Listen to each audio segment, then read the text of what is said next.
মন্ত্রী আখরুজ্জামানের নেতৃত্বে সেনা জওয়ানদের সম্মান জানাতে তৃণমূলের মিছিল রঘুনাথগঞ্জে। রাজ্য মন্ত্রিসভার সিদ্ধান্ত অনুযায়ী ভারতীয় সেনাবাহিনীর প্রতি সম্মান জানাতে রাজ্যের প্রতিটি জেলার মতো মুর্শিদাবাদের রঘুনাথগঞ্জ বিধানসভায় তৃণমূল কংগ্রেসের পক্ষ থেকে মিছিল অনুষ্ঠিত হয়েছে। বুধবার নবান্নে রাজ্যে মন্ত্রিসভার বৈঠকে সেনা জওয়ানদের কৃতিত্ব ও আত্মত্যাগের প্রতি শ্রদ্ধা জানানোর সিদ্ধান্ত গৃহীত হয়। শহীদ জওয়ানদের প্রতি শ্রদ্ধা ও তাদের তর্পণের প্রস্তাবও গৃহীত হয়।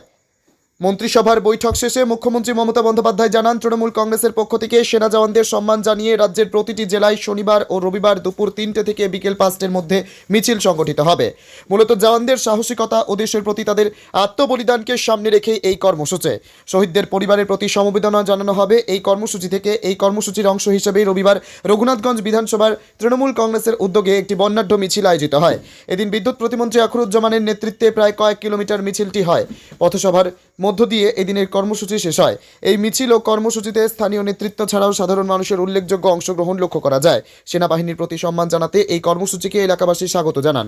উপস্থিত ছিলেন রঘুনাথগঞ্জ বিধানসভার বিধায়ক তথা রাজ্য সরকারের বিদ্যুৎ প্রতিমন্ত্রী আখরুজ্জামান, রঘুনাথগঞ্জ 2 নম্বর ব্লক তৃণমূল সভাপতি ইউসুফ শেখ, পঞ্চায়েত সমিতির সভাপতি মোমেনা খাতুন সহ ব্লক ও অঞ্চল নেতৃত্ব। ব্যুরো রিপোর্ট, এসটিভি নিউজ, সময়ের সাথে সত্যের সন্ধানে। আপনার রোডে কেউ থাকবে না, রাস্তাটা ক্লিয়ার করুন। রাস্তাটা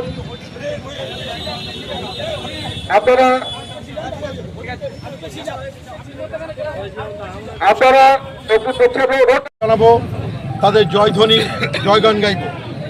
নেত্রী সেই নির্দেশকে মান্যতা দিয়ে রঘুনাথগঞ্জ বিধানসভা রঘুনাথগঞ্জ 2 নম্বর ব্লকে সর্বস্তরের তৃণমূল কংগ্রেসের নেতৃত্ব এলাকার সর্বস্তরের সাধারণ মানুষকে, কয়েক হাজার মানুষকে সঙ্গে নিয়ে আমরা বীর সেই সেনাদের, সেই জওয়ানদের আমরা ধন্যবাদ জ্ঞাপন করলাম, জাতীয়তাবাদী অভিনন্দন জানালাম, তাদের জয়ধ্বনি দিলাম, তাদের জিন্দাবাদ দিলাম।